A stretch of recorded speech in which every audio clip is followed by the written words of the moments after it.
Well, here's a lovely group of spangles. I have every kind of spangle on the planet. So the closest one up here is Cloudy. She is a cinnamon spangle. She's a blue, probably a cobalt blue, but her blue is really faded out because the spangle fades out their body color about 20%, and the cinnamon fades it out another 40 or 50%. So she's really, really light. You can just see by the back of her tail her color. And her wings are white based instead of black, along with her tail feather. And you can barely see her nice light cinnamon markings on those wings. So the bird next to her is Bubba, and he's a normal green. He probably has a violet factor, or he might have a single dark factor.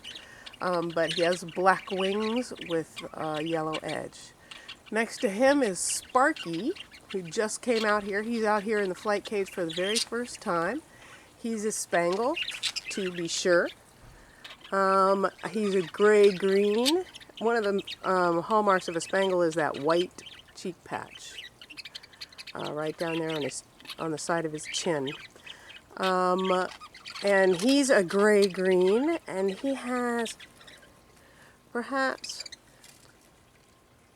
the gray markings around the edge of his wings, but everything else on there is body color.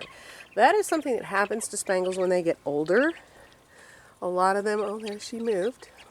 A lot of them, the black lining around the edge of their wings turns turns body color. Now this is Rainbow, and she is a single factor yellow face, cobalt single factor spangle. And she, for an older bird, has a fantastic markings. Each one of those feathers has a perfect little black line around it, little pinstripes on it, and it really looks good. For a bird her age, it's amazing that she hasn't lost more of the lining on her feathers. This is Sky, and she is a white-based blue spangle, single factor. She has a one feather that's black there. That would probably be considered a flaw. But all the rest of her markings on her feathers are really nice. Perfect little black rim around those white feathers. And this little girl way down here at the end is Breezy. She has, I believe, a violet factor that makes her look like she might have a dark factor instead of being a regular green. So that's a regular green over there. And she should be lighter than that. And she was lighter than that when she was younger, but she's always had that blue cast on the bottom. So I think she has a violet factor that makes her that way. But I won't know for sure until I get her bred. And she has a very nice shape. And she also has very nice markings on those wings, although you can see the black edging is on the upper wings is starting to get turn green and become body color. So that is a whole lot of spangles of every color and variety.